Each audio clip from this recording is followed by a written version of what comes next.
بسم اللہ الرحمن الرحیم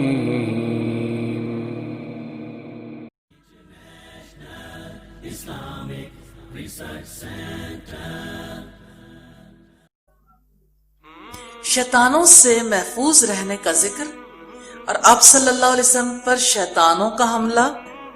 عن ابی التیاحی قال سأل رجل عبد الرحمن ابن خنبش كيف صنع رسول الله صلى الله عليه وسلم حين كادته الشياطين قال جاءت الشياطين إلى رسول الله صلى الله عليه وسلم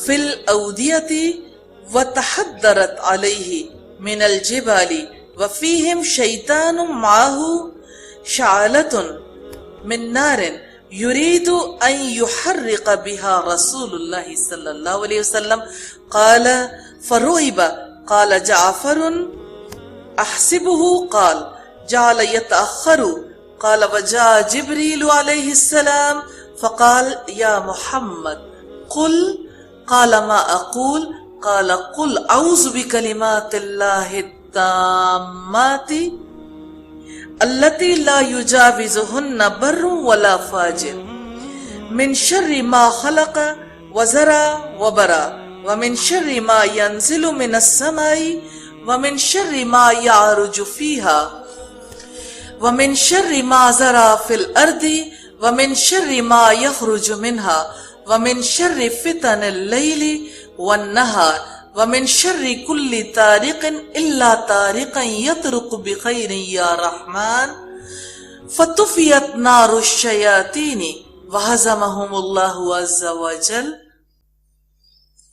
ابو تیاح سے روایت ہے، ایک آدمی نے سیدنا عبد الرحمن بن خنبش سے سوال کیا جب شیاطین رسول اللہ کے پاس آئے تھے تو آپ نے کیا کیا تھا؟ انہوں نے کہا شیاطین پہاڑوں سے نیچے اتر کر وادیوں میں رسول اللہ کے پاس آ گئے تھے۔ وہ بھی کیا منظر تھا، ان میں ایک شیطان کے ہاتھ میں آگ کا شعلہ تھا، وہ رسول اللہ صلی اللہ علیہ وسلم کو اس کے ذریعے تکلیف دینا چاہتا تھا لیکن مروب ہو گیا، خود بخود پیچھے ہٹنے لگ گیا۔ جبریل علیہ السلام آپ کے پاس آئے اور کہا اے محمد کہو۔ آپ نے پوچھا میں کیا کہوں؟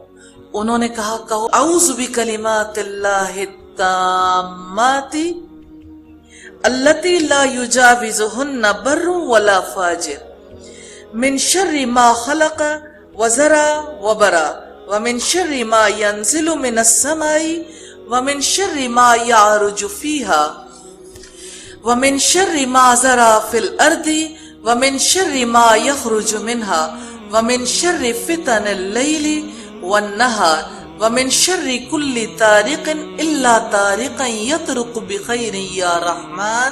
میں اللہ تعالیٰ کے کلمات جن میں کوئی نقص نہیں، کلمات تامہ جن سے نیک تجاوز کر سکتا ہے نہ بد، ان کی پناہ میں آتا ہوں۔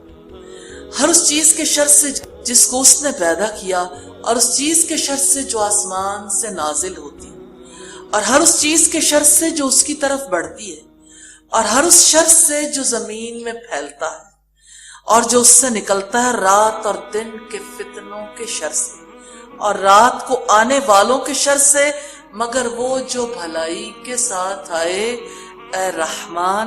یہ دعا پڑھنے سے شیطانوں کی آگ بجھ گئی اور اللہ تعالیٰ نے انہیں شکست دے دی۔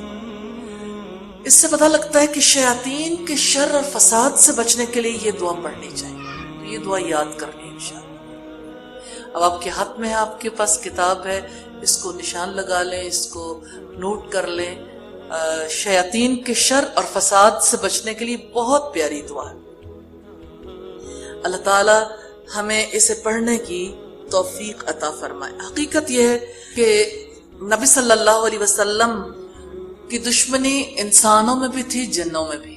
جیسے انسان آپ پر حملہ آور ہوئے، جیسے انہوں نے آپ کو آپ کے علاقے سے نکال دیا، آپ نے ہجرت کی، پھر آپ کے خلاف اٹھ کھڑے ہوئے، آپ سے جنگیں کی، جہاد کی، اسی طرح سے شیاطین بھی اٹھے۔ شیاطین نے بھی آپ کے خلاف سازشیں کی، آپ کے خلاف اقدام کیے، انہیں میں سے ایک قدم یہ ہے کہ آپ کو جلانے کے لیے آئے تھے لیکن آپ نے اللہ کی پناہ مانگی۔ حقیقت یہ ہے کہ اللہ تعالیٰ دعاؤں کو قبول کرنے والا ہے، اور نبی صلی اللہ علیہ وسلم نے اسی لیے توجہ دلائی کہ اللہ تعالیٰ سے جب مانگو تو کثرت کے ساتھ مانگو۔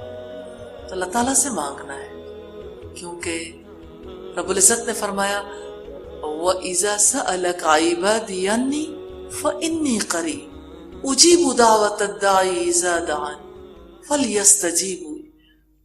جب آپ سے میرے بندے میرے بارے میں سوال کریں تو آپ انہیں بتا دیں میں ان کے قریب ہوں، میں پکارنے والے کی پکار سنتا ہوں، یعنی اس کی دعا سنتا ہوں اور دعا کو قبول کرتا ہوں۔ تو اللہ تعالیٰ قبول فرماتے ہیں۔